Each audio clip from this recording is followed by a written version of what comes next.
Hello, children. How are you? Today I have a special story just for you. Are we all snuggled up and ready to call the storybook? Great! Yoo-hoo! Here you are! Ah, little Snow White. Once upon a time, as the snow fell gently to the ground, a beautiful queen sat sewing at her palace window. She was so enchanted by the wonderful snowfall and the forest beyond that she pricked her finger and a drop of blood fell onto a rose below. "Oh, I hope to have a child as white as this snow, as red as this rose, and as black as this window frame," she wished. Soon afterwards she had a beautiful daughter whose skin was as white as snow, lips as red as the palace rose, and hair as black as the window frame. The queen, who was not well at the time, named the princess Snow White. Everyone loved the little princess, for she was fair and kind. Years later her father remarried. The new queen was very nice to Snow White and helped everyone at the palace. She even fed the birds and watered the plants. The queen played with Snow White and showed her a magic mirror that could talk. Every time when the queen held the mirror and asked, "Mirror, mirror in my hand, who is the fairest of the land?" it replied, "The queen is the fairest of the day." This was how the queen and Snow White spent their time, full of fun and laughter. Then one day Snow White's father, the king, called them both to his throne and said, "Beautiful queen and my little princess, tomorrow morning I will start a long journey to another kingdom. I will be back after a few months. I know that you will be happy together while I am gone."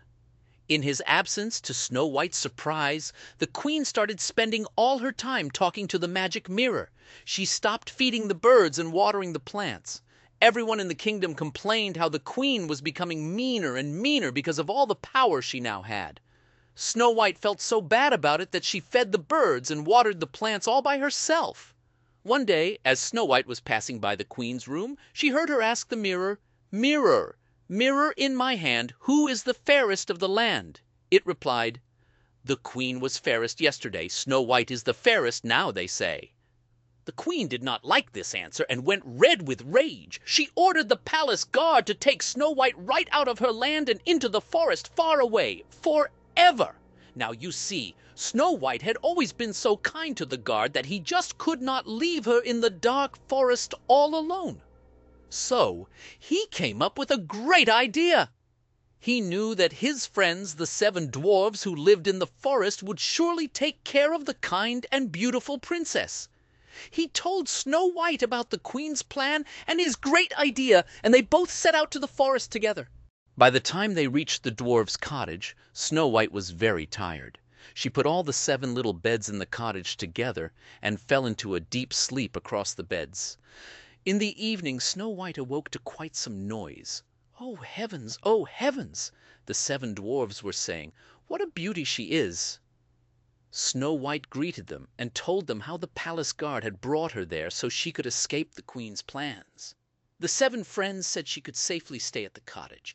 As the dwarfs were worried about the birds and the plants around the cottage, they asked Snow White if she could help them feed the birds and water the plants when they went to work. "Ooh, that would be lovely!" Snow White squealed with delight. Back at the palace the queen rushed to ask the mirror, "Mirror, mirror in my hand, who is the fairest of the land?" It replied, "The queen was fairest yesterday, Snow White is the fairest now, they say." This time the queen went green with envy. She started a series of plans to make sure Snow White was not the most beautiful maiden of the land. First, she dressed up as a merchant selling silk ribbons and went in search of Snow White. When she found the cottage, she called out, "Ribbons for sale! Ribbons for sale!" "I love ribbons!" said Snow White as she picked a shiny blue one. The queen tied it so tightly around her waist that Snow White felt woozy. In fact, she felt so dizzy that she sat down and could not move. When the 7 dwarfs came back from work, they helped her feel better. One by one, they all warned her not to open the door for anyone ever again. In the meantime, the queen made her way back to the palace and rushed to ask the mirror, "Mirror, mirror in my hand, who is the fairest of the land?" It replied, "The queen was fairest yesterday, Snow White is the fairest now, they say." "Still!" the queen screamed with rage. "This time I will cast a magic spell on her, so she cannot be the fairest of anything any more." The queen spent the rest of the day putting magic sleeping potions in some apples. The next day she dressed up as a feeble old fruit seller and took the brightly colored magic apples to the cottage. Now Snow White knew she should never talk to strangers, but she had such a kind heart that she gave the weak old fruit seller some water. The fruit seller, the queen, handed Snow White a beautiful apple to thank her. As soon as Snow White took a bite, the magic in the apple made her feel weird, and she fell asleep. That evening, when Snow White's 7 friends came home, they could not awaken her at all. The dwarves tried singing to her and called out in despair, but nothing worked.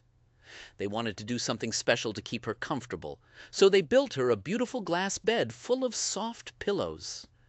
Then the 7 dwarves took turns guarding Snow White. Every day they gathered around her and cried hopelessly. "Oh, what are we going to do?" they sobbed. Even the birds sang sadly, and the forest grew sad.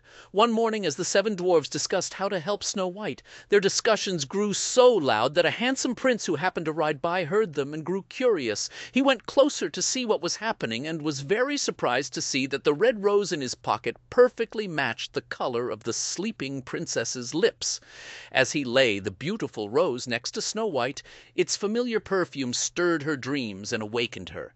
Everyone squealed with joy, and Snow White smiled gently at the dwarves, the birds, and the handsome prince. The prince told Snow White that he had plucked the rose from a magnificent palace on his way to the forest. Together they rode to find the palace where such beautiful roses grew, and guess what? It was Snow White's old home. As they entered the golden gates of the palace guard greeted them heartily and exclaimed with surprise, "Snow White! Oh, what an absolute delight! Come with me. There is someone you must see." He took her inside the palace, where the king himself sat on a glorious throne. Snow White ran to her father and hugged him tight. "Oh, what a sight! My beautiful daughter, I cannot believe it's you. I was just about to set off to the forest to bring you back," the king said.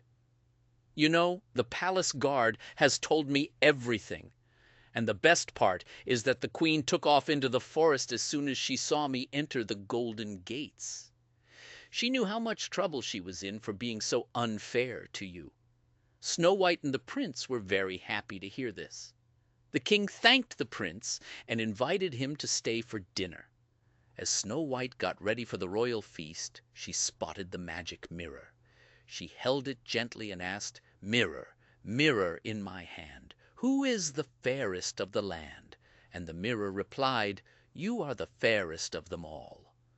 Snow White smiled, because she now realized that the magic mirror was praising the beauty of people's actions all along. The end. Thank you, Storybook. Didn't you just love this magical story full of special surprises? And it had a great lesson about being kind, too. I wonder what Storybook will have for us next time.